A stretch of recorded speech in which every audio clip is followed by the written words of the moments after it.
Palestina, tanah para nabi yang tak pernah tunduk. Tanah ini bukan tanah biasa. Ia bukan sekadar peta, bukan sekadar wilayah yang diperebutkan.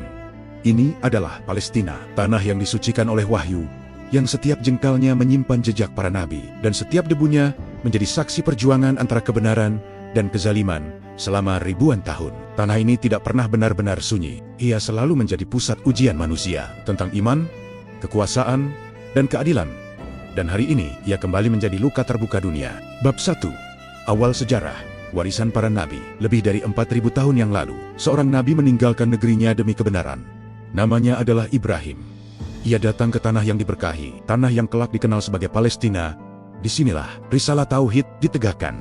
Di sinilah manusia diajak kembali menyembah satu Tuhan. Generasi demi generasi berlalu, dan tanah ini tetap menjadi pusat dakwah para nabi. Nabi Lut berdakwah di sekitarnya. Nabi Daud memimpin dengan keadilan, dan putranya, Nabi Sulaiman, membangun peradaban yang agung. Di jantung tanah ini berdiri sebuah tempat suci, Masjid Al-Aqsa. Tempat yang bukan hanya bangunan, tetapi simbol hubungan langit dan bumi. Bab 2. Isra Miraj, ikatan akidah. Pada suatu malam yang melampaui logika manusia, Nabi terakhir Muhammad diperjalankan dari Masjidil Haram menuju Masjid Al-Aqsa. Peristiwa ini dikenal sebagai Isra Miraj.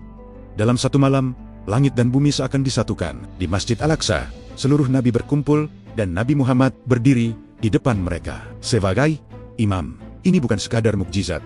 Ini adalah pesan bahwa Palestina bukan isu politik semata. Ia adalah bagian dari iman. Bab 3.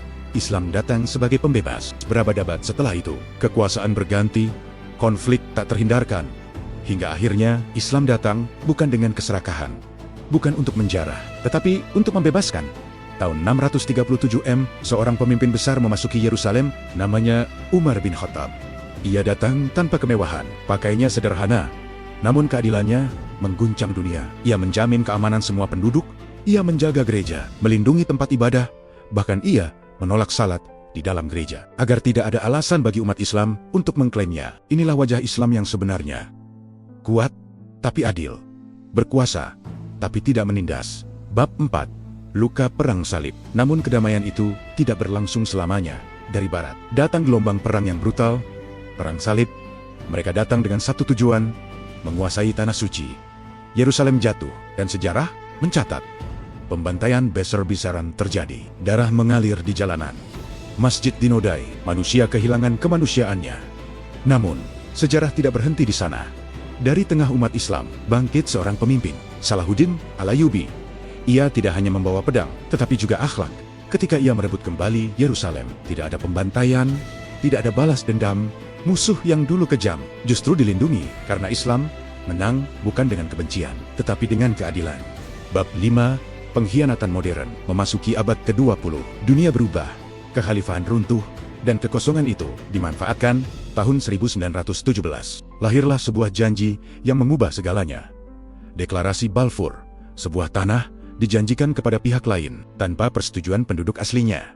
Dan pada tahun 1948, terjadilah tragedi besar, Nakba. Lebih dari 700.000 rakyat Palestina diusir, rumah mereka dirampas, desa mereka dihapus dari peta. Sejak saat itu, penjajahan modern dimulai. Bab 6. Perlawanan dan ujian iman. Namun satu hal yang tidak pernah bisa dihancurkan adalah iman.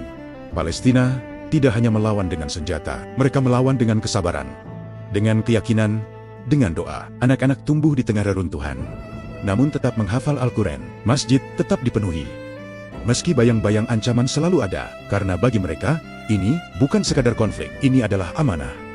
Palestina adalah cermin dunia. Ia menunjukkan siapa yang peduli pada keadilan, dan siapa yang memilih diam.